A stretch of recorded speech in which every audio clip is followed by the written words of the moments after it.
On the edge of the known galaxy, beyond collapsed wormholes and black hole-rimmed sectors, lay a planet so hostile, even the reclaimers, those who fed on radiation, dared not orbit it. It was called VARK single quotes NAL. Gravity. There was 10 times Earth's. The atmosphere was a toxic mix of methane and corrosive ammonia storms. Mountains shifted due to tectonic instability every 48 hours. Life didn't just survive it, dominated through relentless brutality. And at the top of that food chain stood the Drexari, evolved over billions of years in Varkano's pressure-forged crucible. The Drexari were an apex species, 3 meters, tall, obsidian skin, 6-limbed, with bones denser than neutronium lattice, and minds genetically engineered by suffering itself. Their claws could slice through alloy. Their hide laughed at plasma. They communicated via ultra-frequency pulses, shared a hive mind, and had one cultural law: all that breathes must kneel or die. They had conquered 9 systems, obliterated 2 major empires, and dissected entire races into extinction. The Galactic Council called them the Inborn. When the Drexari landed on Earth's moon, the galaxy whispered its final prayers, but humanity never whispered. They roared. Commander Alyssa Reyes, 37th Earth Defense Vanguard, stood atop the glass plains. A Luna Base Alpha, watching a Drexari war barge descend like a black sun. Around her, railguns hummed. Orbital cannons tracked. Every soldier's eyes were grim but steady.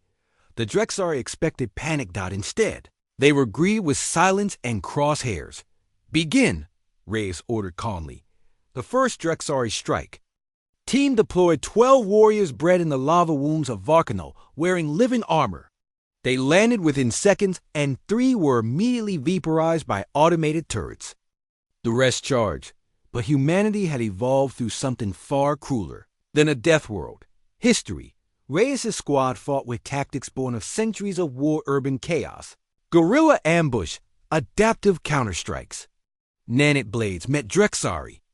Claws. EMP grenades collapsed hive sinks. Blood blue and red coated the moon's dust. When the first Drexari died screaming, the hive mind shuddered. They resist. They learn. They anticipate.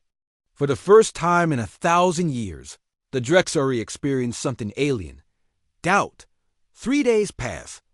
The Drexari expected Earth to fall in hours. Instead, they were pushed back block by block, crater by crater. Their high frequencies jammed. Their stealth scouts found themselves stalked. Their brute strength was matched by human exosuits. Their psychic readings bounced off minds hardened by millennia of betrayal and loss. One Drexari war mind, Geral the Flamebringer, confronted Reyes herself in the ruins of Armstrong Crater. You are weak, fragile, bound by flesh. Growled and pulsed on. Reyes didn't flinch. And yet, you're the one bleeding. Geral looked down at his mangled limb severed by an earthborn fusion blade. He tilted his massive head. You are. Not as predicted. No, Reyes said, eyes cold. We never are. The Galactic Council watched in awe. How could the strongest fall to the least expected? The answer was simple. Adaptation. Where Drexari relied on dominance, humans relied on desperation. Where Drexari saw only control, humans saw freedom. Where Drexari killed to rule, humans killed to protect. After 2 weeks, the Drexari fleet withdrew not in defeat, but confusion. They could have glassed Earth from orbit, but they didn't. Something deep within their hive consciousness held them back. A whisper. A curiosity. This species had survived, fought back, matched them. Blow for blow, using far less. Back on Varkano, the prime cortex analyzed 12 billion hours of data. No simulation could explain it. No evolutionary theory accounted for humanity's resilience. And so, the Drexari did the unthinkable. They sent envoys. 2 months later, Reyes stood in the United Intergalactic Forum, face to face with Geral now. Draped in ceremonial bindings, weaponless, he bent one knee. We came to conquer, he said, but found something greater. And what's that? She asked. Zhur single quotes AAL looked at her, not with pride or malice, but awe. Choice.